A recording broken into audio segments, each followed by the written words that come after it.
السلام علیکم. زمون د بچو تربیت ولې ګډوډ شوی دی؟ ځکه چې دا کار مونږ یا صرف استاد ته پرېښی دی یا مور ته پرېښی دی او ځان مو بیخي خلاص کړی دی.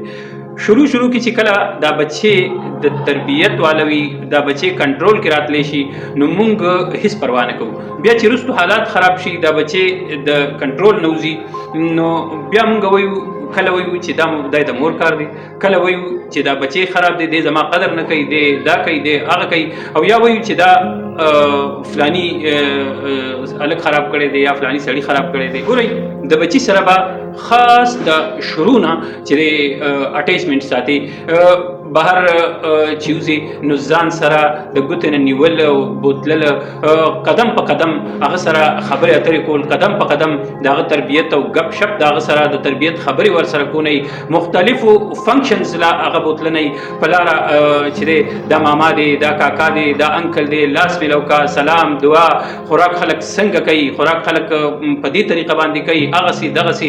بیا چې دی څومره لویږي نو مسلسل او مستقل دغه حساب سره دغه د عمر حساب سره هغه مصروف ساتل او هغه انسان سره چې دی اټیچ ساتل. اکثر مونږ ته پلاران دا وایي چې زه څه وکړم، زه وله رزق وګټم که د تربیت وکړم د پسې وګرځم.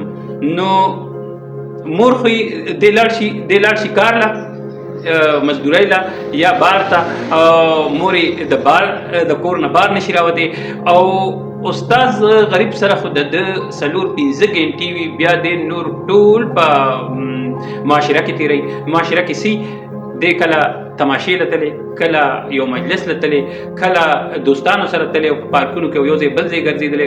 کله زه وینم په دې لارو کوڅو کې دا ماشومان داسې فضول لهو لعب باندې نښتي وي، نه د سټډي ماحول وي، نه ورته څوک د مطالعې وي، نه ورته څوک د مدرسې. زه درته یو خبره وکړم چې د بچي تربیت ته نه کې پخپله یې نه کې نو بیا به معاشره د هغه تربیت کوي.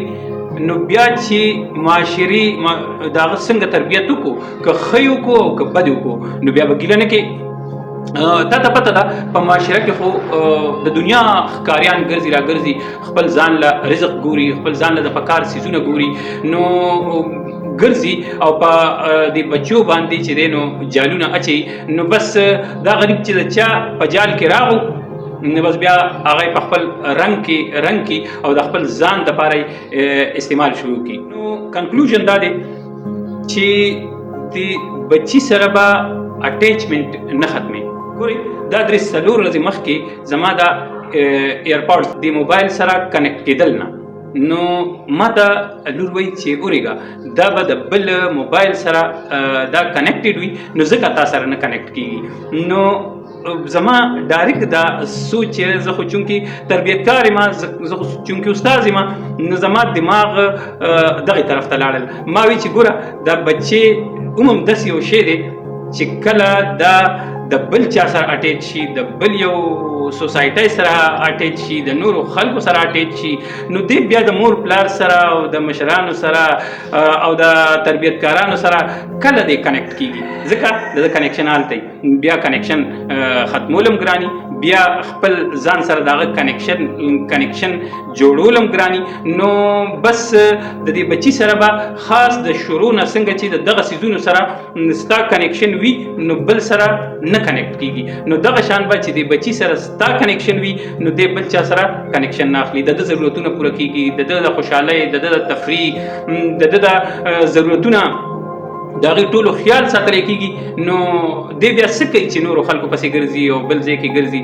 خو دا ده چې یو مسلسل او مستقل څیز دی به چته هم داسې نه پرېږدي.